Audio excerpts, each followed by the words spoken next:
Hello, everyone. This lecture is about the social dimension of the biopsychosocial, which we have been studying about, and it encompasses some of those larger societal level factors that influence a person's development. One of the theories that is very helpful to keep in mind when you're thinking about the social dimension is the ecological systems theory. And so there are a number of key points to this theory. One of those points is that all of us operate within a number of different systems, and that people are only understood in the context of their social life, and that all of the experiences that we have socially create us, and that every person is influenced by their social experience, and they also exert influence on those social factors. So, for example, if we were to think about students in the BSW program, say for example, one of the social experiences of being in the BSW experience is that at times, particularly at the end of the semester, people start to feel overwhelmed at the amount of work that's being asked of them across all 5 classes, particularly at least in 3 social work classes. And so that social reality creates a lot of pressure on individual students, and depending on other pressures, social pressures that students have, they either feel more or less overwhelmed. So in that example, you can see those external social factors creating some kind of experience for the individual. The change is going in one direction. However, an individual person does have some influence over their social experience. So in that same example of the BSW students feeling overwhelmed, if the BSW students, say, organize into a group, and they ask their professors, particularly in the social work department, can we talk about changing some of these assignments? Can we talk about changing due dates? Can we talk about ways to relieve some of this pressure that we're feeling? Now you have influence and change going in the other direction, from the individual out into the social environment. So one of the key pieces of the ecological systems theory is the idea that there are a number of different social contexts that somebody exists in, and that change and influence go in both directions. So from the individual outward and from the social environment inward. And that makes it a very dynamic system. And so, for example, this is a representation of those systems. You have the macro system on the farthest outside circle, and this encompasses the social ideologies and cultures and subcultures that a person is in. And the key there is to know that there are many factors in each of these systems. So a macro system experience might be the experience of growing up in a capitalist society, say for example.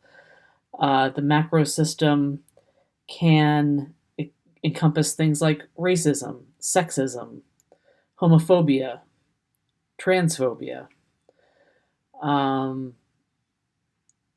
all of those large-scale social influences. Something else that goes into the macro system is culture. So in earlier classes, we looked at the diagram of the iceberg and the idea that there were large social cultural factors that were above the water and equally influential factors that were below the water. In this example of the ecological systems, the macro system would be the entire iceberg, all of the above and below experiences of the iceberg. After the macro system, we have the exosystem. And so this would be the influence of government, say for example, the influence of different political systems, educational systems. For example, do you Are you involved in an educational system that is well resourced or poorly resourced? That will have an impact on you. The experience of media is an exosystem factor. What kinds of media are you ingesting? How does that influence and shape you? There's been a lot of very interesting studies lately on the role of social media as an exosystem factor. Mesosystems are things like neighborhoods, immediate communities outside of your family. And microsystems are those close systems that impact very directly on an individual, someone's system of school or friends or workplace or religious community. So all of these systems are at work influencing a person or influencing a client. And at the bottom, you see the chronosystem influence, which is that how do things change over time and historic influences. And once again, all of these things have huge impact. So at this moment, I'm recording this lecture in November, almost December of 2020, in the midst of, hopefully, a once-in-a-lifetime pandemic. So all of these systems that you see in the circles above us, above this slide, all are occurring in this unique historical context of a pandemic. So that those are all things that are influencing people. Another social theory that your book highlights, and that is an important one, is the idea of social construction. And the key definition of the social construction theory is that this first point says there are multiple realities because of people's perceptions, and someone's reality depends on their standpoint or their perspective. So, for example, the cultural or social differences in how people view the police.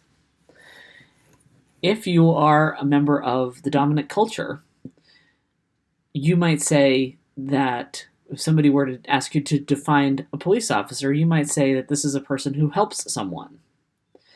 If you are a member of other communities that have historic experiences of oppression, you might not have such a positive definition of what the quote-unquote police stand for. They might stand for oppression or marginalization or violence or unfairness or injustice. This is all true. It depends on where you are, and it depends on where you stand. If you were to talk to somebody from another country, in another country, the police are often, that role of the police are often fulfilled actually by the military.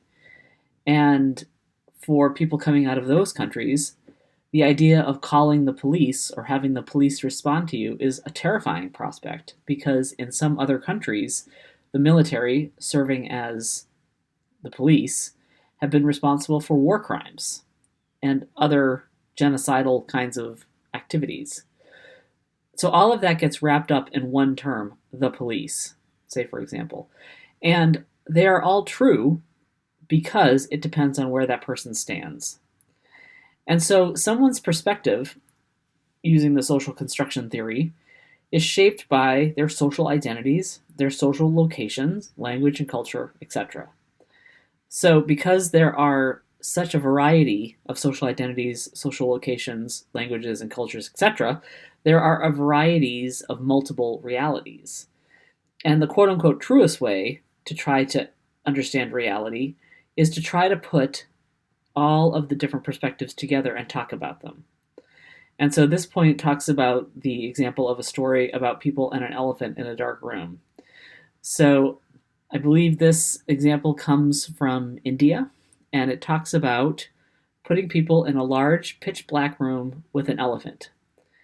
And one person is using their hands and touching the elephant's leg. And they're saying, this feels like the trunk of a tree. And another person is feeling the elephant's tail and saying, this feels like a very thin short animal. Someone else is feeling the elephant's trunk and saying, maybe this is a snake. And the idea is that all of those people touching different parts of that elephant in the pitch black are correct. Depending on what you're touching, you would have a different perspective on what you're dealing with. But then when the lights go on and everybody talks about that, what you see is when you put all of those different parts of an elephant together, you have an elephant, which might be entirely different from the individual experience in the dark. And so one of the ways to try to influence people is to talk about these things, to construct social realities in different and particular ways. And so we see that in conversations, we see that in protests, we see that in media, where we are inundated by different ways, ideally, to view one simple social reality and trying to grapple with that and understand that. And one of the theories about why the United States has become so divided in these last few years is that we're actually not getting a lot of diverse opinions, and we're not getting a lot of diverse language and experience. That with the advent of the internet and various forms of social media, we tend to pick our views and stay in a very narrow place with our views, when it would probably be better, although more challenging, if we had multiple views and multiple sources of information and have to deal with that somehow. So one of the many major social influences that everyone has is some form of family. So in the social dimension, we're talking about the big social factors, the isms, the prejudices, the large social groups that we belong to. But we also all, in one way or another, belong to a family.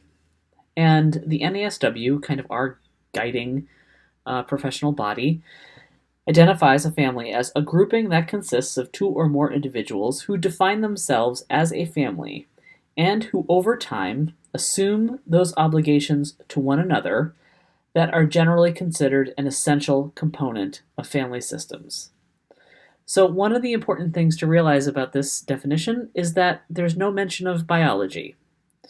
One of the things that the NASW is trying to capture is that we all have a family of origin, ideally those people in the world who we have some biological connection to. But then perhaps even more importantly, we all have a family of choice. And the family of choice refers to this definition from the NASW. So if you were on a sports team or some kind of extracurricular group in your life where those people became incredibly important to you, they might qualify as family. A lot of people, not everyone, come to college and make new friends in that beginning experience of college, and sometimes those friends feel closer to you than your own siblings or family. The NASW would say that's a family. There are people who experience going into the military as having a second family, or sometimes even the family they never had. All of those systems would be described by the NASW as a family. Another definition would be to say that a family is a social system where the whole is greater than the sum of its parts, and where there is mutual influence. No individual can be understood outside of its environment, including its family environment. And so that becomes really important as we look at the role of the family, at least in the social dimension. Of course, somebody's experience in a family will have influence in other spheres also. There is a tremendous psychological influence to whatever family you have, and there can even be a physical, physiological, biomedical experience of being in a family history of illness, etc. But for this purpose, we're talking about the tremendous socializing or social implications of whatever group of people you identify as your family. So this slide talks about the different types of families, and you have all of these and more. That families are incredibly diverse. There are probably examples of family that are not even on here. And that kind of goes back to that social construction definition that basically your family is whoever you say it is. I don't see pets as a form of family, but anybody that's ever had a pet that they love dearly would clearly include a pet in a family system or a family definition. So this slide is intended to give you a sense of the diversity of a family, but also know that using the social construction theory, there might be a family example missing. So if you remember from any of your sociology classes, one theory of social development or social dimension is functionalism. And the idea of functionalism is that, in this case, a family contributes to pattern maintenance, the reproduction of accepted patterns of social behavior. And that when families focus on pattern maintenance, that keeps society as a whole stable. And that keeps society as a whole stable and existing social structures reinforced. So, for example, in a very small example, if you came from a family that tied any allowance you might get to chores completed in a very small way, that is a sort of a microcosm of capitalism. So if you were asked in your family to work for spending money, say for example, that's a little mini capitalist experience. And functionalists would say that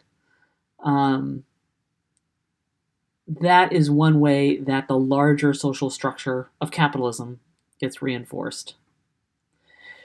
If you came from a family that was very intergenerational, where you had a lot of extended family members living close by to you and living near you, where you had a lot of contact with these different generations of family, that you might have a more communal idea of relationships than, say, for example, a small nuclear family that did not have those kinds of interactions. So all of these ways that families interact with each other, according to functionalists, maintain the larger structures of society. And that if you come from a family that is deeply dysfunctional, you might have experiences of social instability and ways where your behavior and the way that you interact with the social environment challenges stabilizing social structures. So, similar to the ecological system of the social dimension, there is also the ecological systems of families. And just like in the previous slide, where we talked about these different circles that have influence going in both directions, that's what happens in a family as well. That according to the ecological family systems theory, families are open systems, moving constantly through various life stages and transitions, and constantly adapting to internal and external environments and changing circumstances. So, for example, if you are a traditionally aged college student, when you went off to college, your family changed in some way. You might have moved out of your family home, or even if you stayed as a commuter student, you're now really a young adult. And that is a very different experience to when you were in elementary school and completely dependent on your families or your social networks for your basic needs. And families have to adapt to that kind of change. But that there are many, many, many life stages and transitions that a family is constantly adapting to, and where pressure and changes are being put onto them from the outside, and where they, from the inside, change social systems. If you belong to a family where there was a divorce, for example, the experience of divorce deeply changes the day-to-day life of a family, but also the larger picture of a family. So these would all be examples of ecological family systems theory. And the idea to which a family is defined, like we were talking earlier, is an example of social construction of family, also called postmodernism, which basically means that whoever you think is your family is your family. Functionalist or ecosystems family includes biological family as an important part, but social constructionism or postmodernism does not focus on that as much as other systems. So when you're looking at a family, and in social work practice, we're always assessing families and looking at, how well a family is functioning, what kinds of difficulties a family has, what ways are families strong and resilient, and what ways are they vulnerable. There are a few different ways that you can assess a family, and one of them is to look at the life cycle, which is to say that families go through patterns of development, and families are often assessed by what's going on with the children in a family and what they need. So, for example, a family that has young children will have a different life cycle experience than an elderly set of parents with grown children or with grandchildren. So the life cycle approach just looks at different times in the development of a family and what stressors and strengths are a part of that. So, for example, if you grew up in an intergenerational home where, say, a grandparent lived with you, or a grandparent lived very nearby and you were very involved with them, that intergenerational presence means that you might have a very different family life experience than somebody who did not have that. And that would be reflected in the life cycle.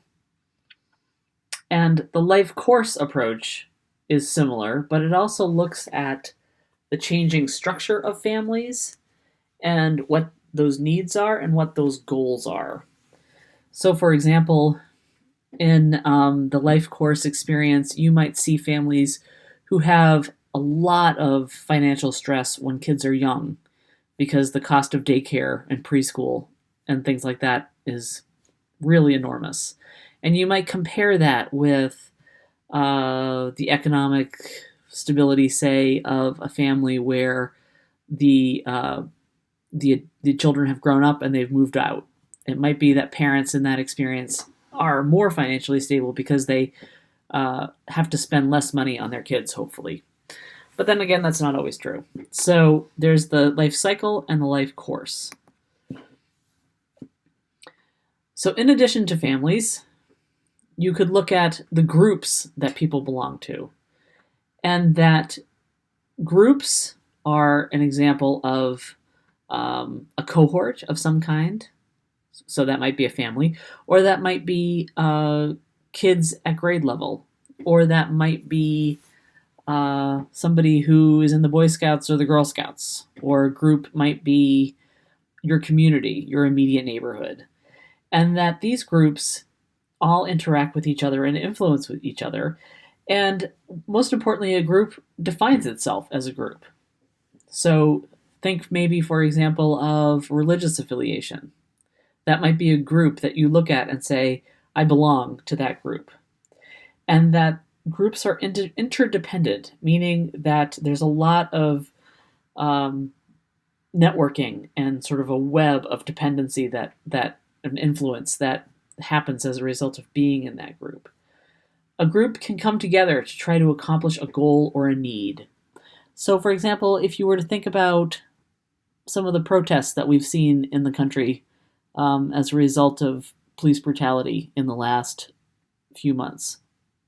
Well, of course, we've had these protests for years, but it's gotten a lot of attention in the last 6 months.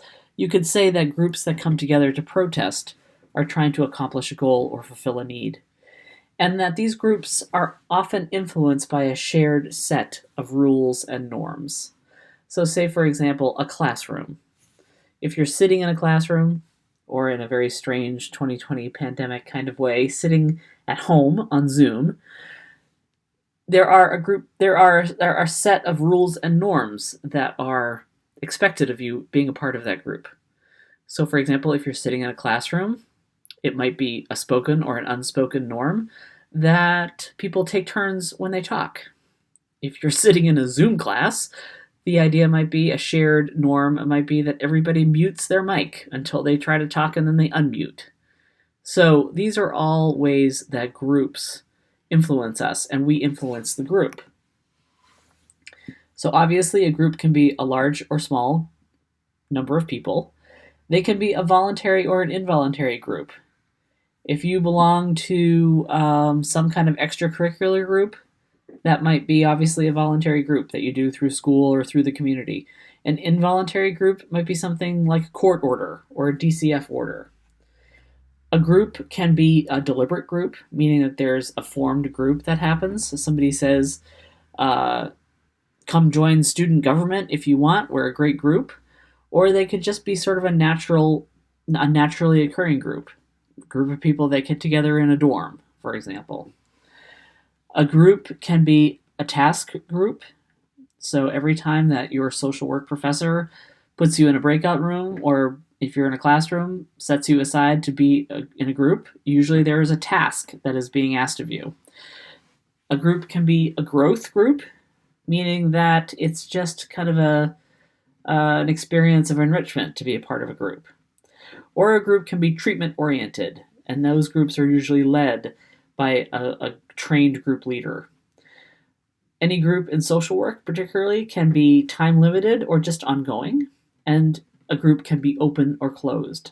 An open group means that new members can join and people can leave as they wish, and a closed group usually there is membership that is where somebody is kind of selected to be in that group, and while the group is ongoing, people are not allowed into the group, and the hope is that existing members can stay in the group.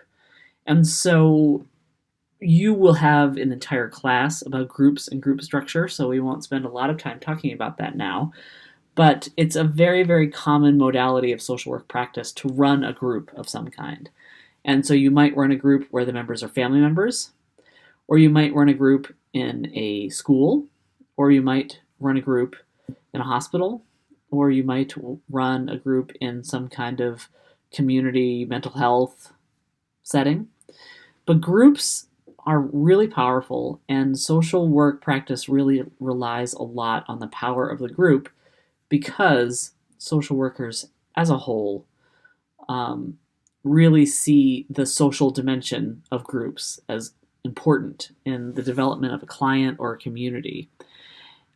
Because when people come into a group, whether it's a family or a non-family group, every single person in that group is going to be influenced in some way by larger social factors, and they're going to bring that into the group. And from that, people will be influenced, and influence will go both inward and outward. And so the social dimension of groups and families is really important as we talk about the social dimension of social work as a whole, because of its potential to really be a force of positive change, or sometimes, unfortunately, groups and families can be a source of struggle or painfulness, depending on what's happening in those groups. So, as opposed to other helping professions that might focus more on an individual, social work also cares about the individual, but really looks at the power of the social dimension and how that person is being formed. How is the experience of racism affected not only that person, but how has that affected entire communities? How has that affected families and the experience of being in a family? And that's all very powerful, in addition to what happens with the individual. So we will talk, of course, much more about all of these things in both this class and in your other classes. And this slide is where I'm going to stop for now and pick this up probably at another time, either with another online lecture or ideally in synchronous or in-person classes.